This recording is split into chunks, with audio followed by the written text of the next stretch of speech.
DMK டிவிக்கேன்னு அரசியல் சூழ்ச்சிகளை மட்டுமே எல்லாரும் பேசுறீங்களே, பாதிக்கப்பட்ட மக்களை ஏன் மறந்துட்டீங்க அப்படின்னு இந்த ஒரு குறிப்பிட்ட கேள்வி எல்லாரும் கேக்குறீங்களே. மக்களை பத்தி தானே பேசணும். சரி பேசுறேன், நல்லா கேளுங்க. நேற்றைய தினம் எண்ணூர் அனல் மின் நிலையத்துல சாரம் சரிந்து 9 உயிர்கள் பலியாகி இருக்குது. இதை ஏங்க சின்ன முதலாளி துபாய் பயணத்தை கேன்சல் பண்ணிட்டு வந்து பார்க்கல?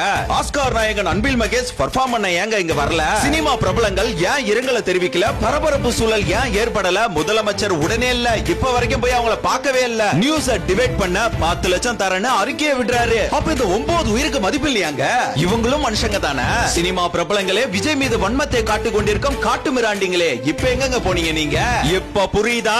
The Karur issue did not happen by accident. DMK master plan is running here. தற்போது NDA விசாரணை நடந்து கொண்டிருக்கிறது. பட் CBI விசாரணை கண்டிப்பா எங்களுக்கு வேண்டுங்க.